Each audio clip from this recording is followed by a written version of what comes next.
दोस्तों नमस्कार, स्वागत है एक बार फिर से आज की बड़ी और ताजा खबरों में। बता आपसे निवेदन है, कृपया वीडियो को लाइक कर दें, चैनल को सब्सक्राइब कर लें और घंटी बटन भी दबा दें। ये पहली बड़ी खबर है। कर्नाटक में मुख्यमंत्री पद की रेस में आ गया नया ट्विस्ट। डीके शिव कुमार ने दिल्ली जाने से कर दिया इनकार। ये आपको बता दें कि कर्नाटक में मुख्यमंत्री पद को लेकर बढ़ती खींचतान के बीच एक नया ट्विस्ट सामने आ गया है। प्रदेश कांग्रेस अध्यक्ष डीके शिव कुमार ने दिल्ली जाने से साफ इनकार कर दिया। उन्होंने कहा कि उनके पेट में इन्फेक्शन है। डीके शिव कुमार का यह बयान ऐसे समय सामने आया है जब उनके राष्ट्रीय राजधानी दिल्ली पहुंचने की प्रबल संभावना थी। दरअसल मुख्यमंत्री पद की रेस में शामिल सिद्धारमैया दिल्ली पहुंच चुके हैं। सूत्रों का कहना है कि 75 वर्षीय सिद्धारमैया विशेष विमान से दिल्ली पहुंचे हैं। तो वहीं डीके शिव कुमार ने पेट में इन्फेक्शन का बहाना बनाते हुए दिल्ली जाने से साफ इनकार कर दिया। डीके शिव कुमार ने कहा कि मुख्यमंत्री की नियुक्ति पर फैसला करने के लिए अब गेंद पार्टी आलाकमान के पाले में है। उन्होंने कहा कि मेरे पास कोई एकल संख्या नहीं है, मेरा नंबर कांग्रेस पार्टी है। आपको बता दें कि डीके शिव कुमार दिल्ली नहीं गए। उनके दिल्ली नहीं जाने से अब कर्नाटक के मुख्यमंत्री पद की रेस में अब ट्विस्ट आ गया है। आपको बता दें कि कांग्रेस पार्टी अब असमंजस में है कि आखिर मुख्यमंत्री किसे चुना जाए। अगली बड़ी खबर, मुख्यमंत्री पद को लेकर जारी माथापच्ची के बीच में डीके शिव कुमार ने सिद्धारमैया को दी शुभकामनाएं। ये आपको बता दें कि कांग्रेस पार्टी में कर्नाटक का अगला मुख्यमंत्री चुनने को लेकर माथापच्ची हो रही है। नवनिर्वाचित विधायकों की राय जानने के बाद तीनों पर्यवेक्षक पार्टी अध्यक्ष मल्लिकार्जुन खड़गे के आवास पर पहुंचे। मुख्यमंत्री पद की रेस में पूर्व मुख्यमंत्री सिद्धारमैया और कांग्रेस पार्टी के प्रदेश अध्यक्ष डीके शिव कुमार सबसे आगे हैं। इसी बीच डीके शिव कुमार ने सिद्धारमैया को शुभकामनाएं दी हैं। दरअसल एक रिपोर्टर ने सवाल किया कि सिद्धारमैया ने कहा है कि उनके साथ में ज्यादा समर्थन है, आप इस पर क्या कहेंगे। तो डीके शिव कुमार ने कहा कि मैंने ऑल द बेस्ट और गुड लक कहूंगा। मैं यहां पर बैठा हूं, अपनी जिम्मेदारी निभा रहा हूं। डीके शिव कुमार ने पेट में संक्रमण का हवाला देते हुए सोमवार को दिल्ली की अपनी प्रस्तावित यात्रा रद्द कर दी। तो वहीं सिद्धारमैया दिल्ली पहुंच चुके हैं। डीके शिव कुमार ने एनडीटीवी से कहा कि मेरे पेट में संक्रमण है और मैं आज दिल्ली नहीं गया। कांग्रेस पार्टी के 135 विधायक हैं, मेरा कोई भी विधायक नहीं है। उन्होंने कहा कि मैंने फैसला पार्टी आलाकमान पर छोड़ दिया है। उन्होंने कहा कि मैं विद्रोह नहीं करता, ब्लैकमेल नहीं करता, मैं बच्चा नहीं हूं, मेरी अपनी दृष्टि है, वफादारी है, मैं किसी के झांसे में नहीं फंसने वाला। कांग्रेस पार्टी की ओर से तैनात पर्यवेक्षकों ने नवनिर्वाचित विधायकों की राय लेने के बाद सोमवार को अपनी रिपोर्ट पार्टी अध्यक्ष मल्लिकार्जुन खड़गे को सौंप दी है। न्यूज एजेंसी एनआई के सूत्रों के अनुसार मल्लिकार्जुन खड़गे अब अंतिम निर्णय पर पहुंचने के लिए यूपीए अध्यक्ष सोनिया गांधी और राहुल गांधी से परामर्श करेंगे। आपको बता दें कि ऐसा माना जा रहा है कि अगले 24 घंटों में कर्नाटक के अगले मुख्यमंत्री के नाम की घोषणा कर दी जाएगी।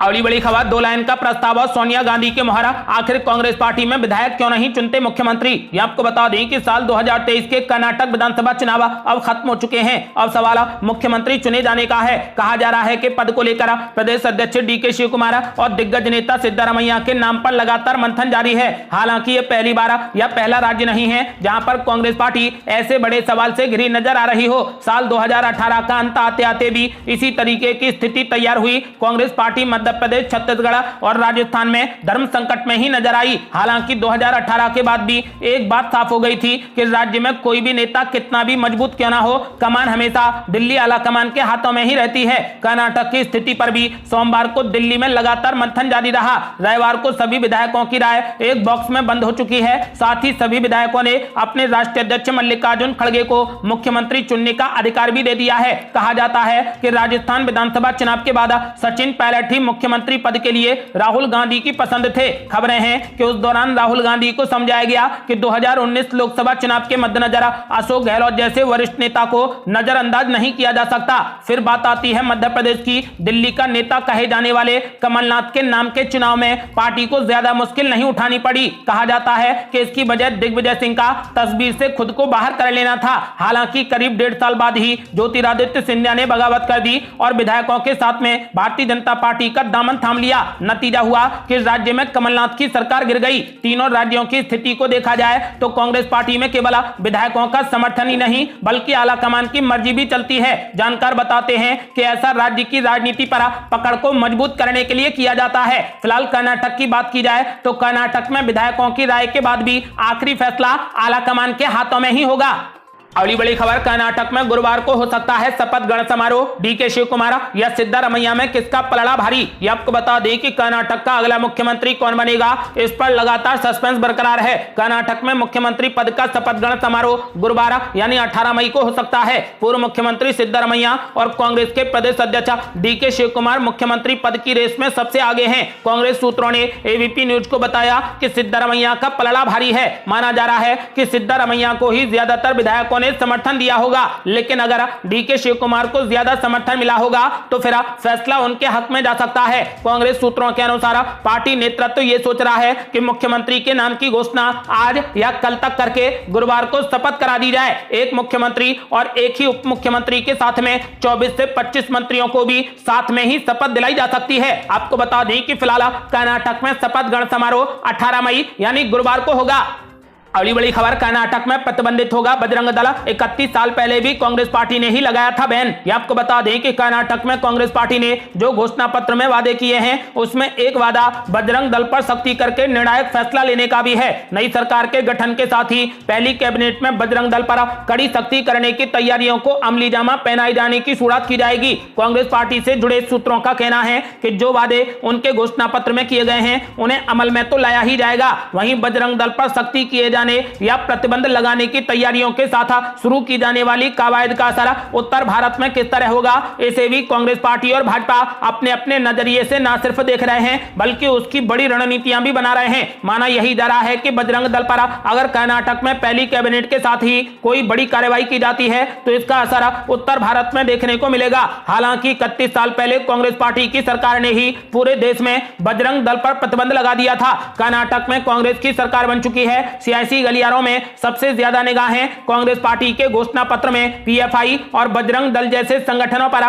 कड़ी कार्रवाई और सख्ती करने के वादे पर लगी हुई हैं। कर्नाटक में कांग्रेस पार्टी का चुनाव प्रबंधन देख रहे पार्टी के वरिष्ठ नेता कहते हैं कि जैसे ही सरकार का गठन होगा और मुख्यमंत्री शपथ लेंगे उसके बाद की जाने वाली पहली कैबिनेट की बैठक में जनता से किए गए वादों को पूरा करने की शुरुआत कर दी जाएगी। सूत्रों का कहना है कि इसमें बजरंग दल और पीएफआई जैसे संगठनों की पुरानी सरकारों में की गई कार्यप्रणालियों और उनके ऊपर दर्ज मुकदमों समेत पूरी हिस्ट्री को भी चेक किया जाएगा। पार्टी से जुड़े सूत्र बताते हैं कि कांग्रेस पार्टी ने सिर्फ बजरंग दल ही नहीं बल्कि पीएफआई जैसे संगठनों पर भी कड़ी से कड़ी कार्रवाई किए जाने का वादा किया है। अगली बड़ी खबर, कर्नाटक में मुख्यमंत्री पद की रेस के बीच डीके शिव कुमार ने कर दिया बड़ा दावा। कहा मेरे नेतृत्व में कांग्रेस पार्टी को मिली 135 सीटें। ये आपको बता दें कि कर्नाटक विधानसभा चुनाव में कांग्रेस पार्टी को स्पष्ट बहुमत मिलने के बाद मुख्यमंत्री के नाम को लेकर सरगर्मी अब और ज्यादा तेज हो गई है। इस बीच कर्नाटक कांग्रेस के अध्यक्ष और मुख्यमंत्री की रेस के प्रमुख चेहरा माने जाने वाले डीके शिव कुमार ने बड़ा दावा कर दिया है। उन्होंने कहा कि कर्नाटक में कांग्रेस पार्टी ने मेरे नेतृत्व में ही 135 सीटें जीती हैं। उन्होंने कहा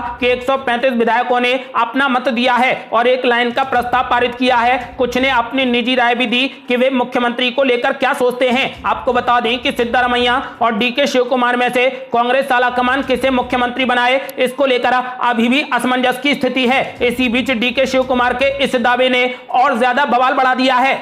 अगली बड़ी खबर, कर्नाटक के नतीजों के बाद बदल गए ममता बनर्जी के सुर। कांग्रेस पार्टी को समर्थन देने के लिए रख दी बड़ी शर्त।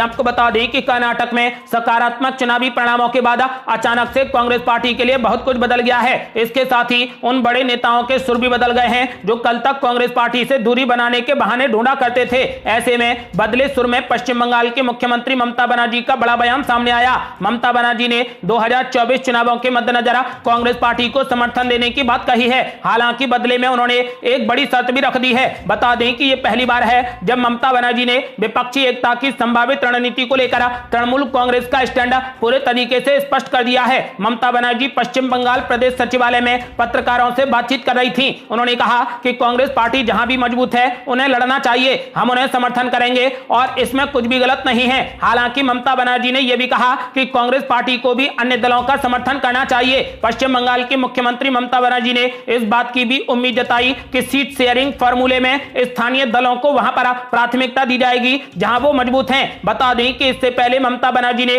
कभी भी कांग्रेस पार्टी को लेकर इस तरीके से खुलकर बात नहीं की थी। इससे पहले ममता बनर्जी ने कर्नाटक में भाजपा के सत्ता गंवाने के बाद वहां के लोगों को सलाम किया था। साथ ही देश की सबसे पुरानी पार्टी कांग्रेस का जिक्र करने से परहेज किया था, जिसके साथ तृणमूल का अतीत में टकराव रहा है। बता दें कि कुछ वक्त पहले ममता बनर्जी ने यहां तक कह डाला था कि अगर राहुल गांधी कांग्रेस पार्टी का नेतृत्व करते रहेंगे तो भाजपा इसी तरीके से जीत हासिल करती रहेगी। इसके बाद कांग्रेस पार्टी की तरफ से भी ममता बनर्जी की खूब आलोचना की गई थी। तब यह माना गया था कि राहुल गांधी पर निशाना साधकर ममता बनर्जी अपनी छवि को चमकाना चाहती हैं। आपको बता दें कि कांग्रेस पार्टी की जीत के बाद विपक्ष को अचानक जैसे बूस्टर मिल गया है। एक तरफ ममता बनर्जी के सुर बदल गए हैं तो वहीं महाराष्ट्र में कांग्रेस पार्टी के सहयोगी दलों ने भी इसको लेकर उत्साह जताया है। एनसीपी के चीफ शरद पवार से लेकर शिवसेना सांसद संजय राउत ने भी कांग्रेस पार्टी की जीत को विपक्ष की सामूहिक जीत बताया है। अब देखना यह है कि कर्नाटक की जीत के दम पर कांग्रेस पार्टी क्या आगामी विधानसभा चुनावों और लोकसभा चुनावों के लिए विपक्ष का चेहरा बनने की अपनी ख्वाहिश पूरी कर सकेगी।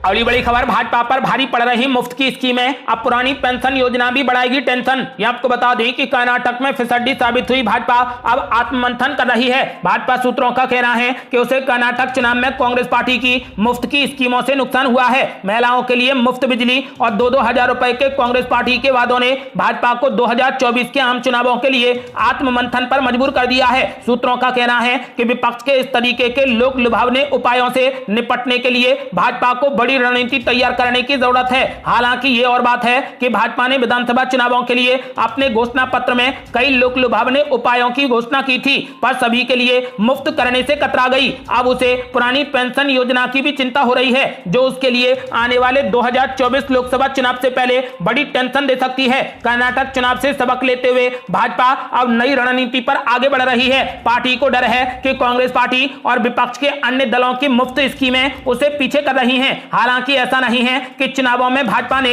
लोक लुभावने वादों की घोषणा नहीं की, पर औरों के बजाय मुफ्त से परहेज किया है। खुद प्रधानमंत्री नरेंद्र मोदी भी जनसभाओं के दौरान फ्री स्कीमों पर हमला बोल चुके हैं। भाजपा के सूत्रों का कहना है कि पार्टी का एक बड़ा तबका यह मानता है कि फ्री की स्कीमें ज्यादा समय तक सत्ता नहीं दिला सकती हैं। कर्नाटक चुनाव में भाजपा ने मुफ्त सिलेंडर की घोषणा की, लेकिन केवल त्योहारी सीजन के दौरान बीपीएल परिवारों के लिए। कई विधानसभा चुनावों में घोषणा पत्रों का मसौदा तैयार करने में शामिल एक वरिष्ठ भाजपा नेता का कहना है कि मतदाता विपक्षी दलों को वोट देने के लिए मुफ्त की ऐसी घोषणाओं से ललचाते हैं, लेकिन केंद्र में सत्ताधारी दल एक नेशनल खिलाड़ी के रूप में खुद को बड़ी तस्वीर में देखती है, जो ऐसे लोक लुभावने वादों से परे है। आपको बता दें कि फिलहाल बीजेपी के लिए फ्री की स्कीमें और पुरानी पेंशन योजना अब बड़ी मुसीबत बन गई हैं।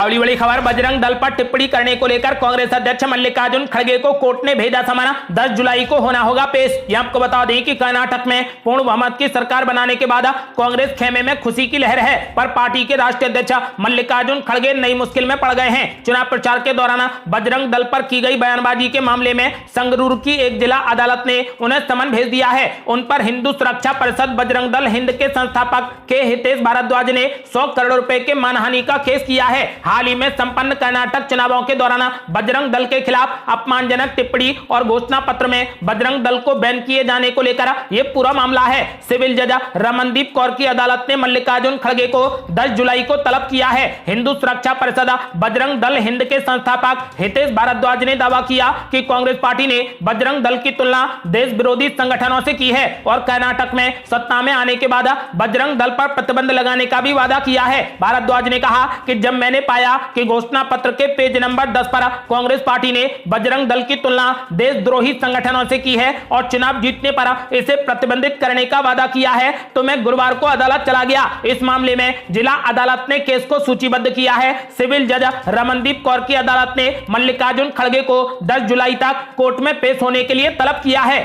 अगली बड़ी खबर, सचिन पायलट ने फिर से दिखा दिया बगावती तेवर, बोले मैं डरने और दबने वाला नहीं, अशोक गहलोत को दे डाली खुली चेतावनी। ये आपको बता दें कि सचिन पायलट ने खुले तौर पर अशोक गहलोत सरकार के खिलाफ बगावती तेवर दिखाते हुए बड़ा ऐलान कर दिया है। जनसंघर्ष यात्रा की समाप्ति पर राजधानी जयपुर में आयोजित जनसभा में सचिन पायलट ने अशोक गहलोत सरकार को 15 दिन का अल्टीमेटम देते हुए खुली चेतावनी दे डाली है। सचिन पायलट ने कहा कि अगर सरकार ने पेपर लीक से प्रभावित हुए अभ्यर्थियों को मुआवजा नहीं दिया और वसुंधरा सरकार में हुए भ्रष्टाचार की जांच नहीं कराई तो वे पूरे प्रदेश में सरकार के खिलाफ आंदोलन करेंगे। इसके साथ ही सचिन पायलट ने आरपीएससी की वर्तमान व्यवस्था को भंग करने की भी मांग की। सचिन पायलट ने कहा कि मलाई खाने वालों के धमकाने से मैं डरने वाला नहीं हूं, मैं प्रदेश के लिए हर कुर्बानी देने को तैयार हूं। सचिन पायलट ने आरोप लगाया कि उनकी सभा में आने से लोगों को रोका गया, लेकिन मैं डरने वाला और ना ही दबने वाला हूं। उन्होंने कहा कि मैं नौजवानों के कलेजे में आग लगाने के लिए यात्रा निकाल रहा हूं। यात्रा को अपार जन समर्थन मिला है, इससे कई लोग घबरा गए हैं। सचिन पायलट ने कहा कि मेरे परिवार को राजनीति में 45 साल हो गए, लेकिन मुझ पर मेरा घोर विरोधी भी उंगली नहीं उठा सकता है। सचिन पायलट ने सरकार पर हमला बोलते हुए कहा कि नेट बंद करो, बिजली बंद करो, लेकिन जनता बंद होने वाली नहीं है। राजस्थान की जनता मेरी निष्ठा और ईमानदारी को जानती है। सचिन पायलट ने सरकार पर सवाल दागते हुए कहा कि तुम कितने ही आरोप की चुगली करो, अफवाह उड़ाओ, पर अब जनता नहीं मानेगी। सचिन पायलट ने कहा कि मैं पद पर रहूं या ना रहूं, लेकिन राजस्थान की सेवा अपनी आखिरी सांस तक करता रहूंगा। सचिन पायलट ने अशोक गहलोत सरकार को 15 दिनों का अल्टीमेटम देते हुए खुली चेतावनी दे डाली है। सचिन पायलट ने कहा कि अगर सरकार ने पेपर लीक से प्रभावित हुए अभ्यर्थियों को मुआवजा नहीं दिया और वसुंधरा सरकार में हुए भ्रष्टाचार की जांच नहीं कराई तो पूरे प्रदेश में सरकार के खिलाफ आंदोलन किया जाएगा। अगली बड़ी खबर, कर्नाटक चुनाव के बाद मध्य प्रदेश में बड़ी सियासी सरगर्मी, कमलनाथ ने बीजेपी पर बोला हमला, कहा बीजेपी के काम नहीं आए चुनावी हथकंडे। ये आपको बता दें कि कर्नाटक विधानसभा चुनाव परिणाम आने के बाद से देश भर के कांग्रेस नेताओं और कार्यकर्ताओं में खुशी की लहर है। कांग्रेस पार्टी से जुड़े लोग उत्साह से भरे नजर आ रहे हैं। इस बीच मध्य प्रदेश के पूर्व मुख्यमंत्री और प्रदेश कांग्रेस के अध्यक्ष कमलनाथ ने कर्नाटक की जनता को जीत की बधाई देने के साथ ही पार्टी में भरोसा जताने के लिए आभार भी व्यक्त किया है। उन्होंने अपने ताजा बयान में कहा कि बीजेपी ने कर्नाटक विधानसभा चुनाव के दौरान सारे हथकंडे अपनाए, लेकिन एक भी उनके काम नहीं आया। इतना ही नहीं, उन्होंने कहा कि बीजेपी ने बजरंगबली को चुनावी मुद्दा बनाने की कोशिश की, उसका लाभ भी उन्हें नहीं मिला। इसके उलट बजरंगबली का आशीर्वाद कांग्रेस पार्टी को मिला। कर्नाटक चुनाव परिणाम की बात करें तो बीजेपी कांग्रेस पार्टी के आसपास भी नहीं आ सकी। उन्होंने कहा कि बीजेपी वालों ने चुनाव के दौरान बजरंगबली का अपमान किया। इन सबके बीच कर्नाटक की जनता ने समझदारी का परिचय दिया और बीजेपी के मंसूबों पर पानी फेर दिया। इसके साथ ही उन्होंने कहा कि मध्य प्रदेश कांग्रेस के नेता और कार्यकर्ता पूरे जोश के साथ आगामी विधानसभा चुनाव लड़ेंगे। मध्य प्रदेश की जनता को भरोसे में लेकर कांग्रेस पार्टी बीजेपी को यहां भी हराने का काम करेगी।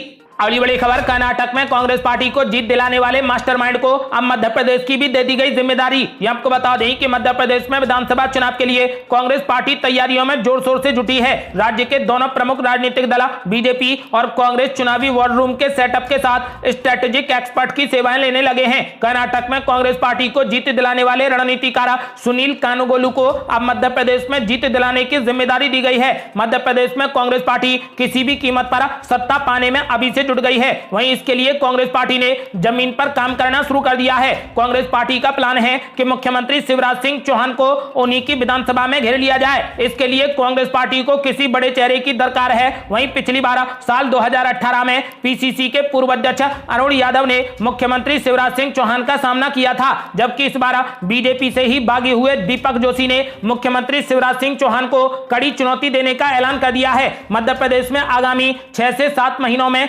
विधानसभा के चुनाव होने हैं, लेकिन फिलहाल भारतीय जनता पार्टी अपने ही नेताओं के हाथों में घिरी हुई नजर आ रही है। बीजेपी का अपने ही नेताओं पर होल्ड कम होता जा रहा है। बीजेपी के नेता अपनी ही पार्टी के खिलाफ नेगेटिव बयानबाजी कर रहे हैं। आपको बता दें कि फिलहाल कांग्रेस पार्टी ने बड़ी जीत हासिल करने के लिए बड़ी तैयारी कर दी है। उन्होंने कर्नाटक में कांग्रेस को जीत दिलाने वाले रणनीतिकार सुनील कानुगोलू को ही मध्य प्रदेश में जीत दिलाने की जिम्मेदारी दे दी है।